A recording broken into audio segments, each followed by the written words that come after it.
Eto mga boss, Bob Aro, mukhang nabawasan na ang tiwala niya kay The Monster Inoue. Ayon sa isang pahayag ni Bob Aro matapos ang laban ni Junto Nakatani, mukhang mahirapan na raw ngayon si Inoue kung aakyat sa featherweight division. Isang boksingero lang ang pwedeng magpahirap daw dyan, si Rafael Espinosa.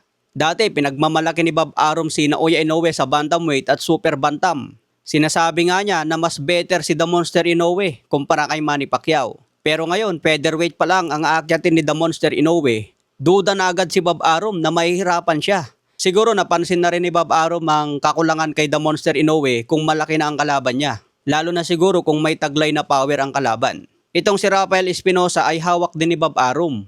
Matangkad ito sa featherweight division dahil 6 foot plus ang tangkad niya. Parang Sebastian Pundura ito sa mababang division.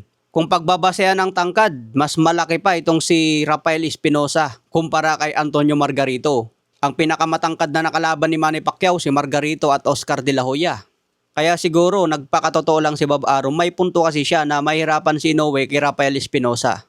Kung samantalahin ni Rafael Espinosa yung pagkukulang ni Junto Nakatani, papahirapan niya talaga si The Monster Inoue.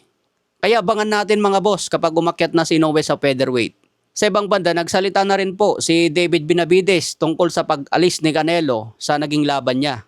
Sabi ni David Benavides, okay lang na umalis si Canelo dahil mapapahiya siya. Baka daw mas lalong matakot pa si Canelo kung mapanood niya ang laban kay Zurdo Ramirez. Baka manginig na raw sa takot si Canelo mga boss, lalo na kung makita niya ang kanyang performance. Pero nilinaw ni David Benavides na wala siyang sama ng loob kay Canelo. Kumbaga, boxing lang daw ito at demand ng maraming fans, kaya gusto niyang maikasa ang laban. Samantala, sinabi rin ni David Benavides na yung mga combination na ginamit kay Zurdo Ramirez, isang boksingero lang daw ang gumagawa nun.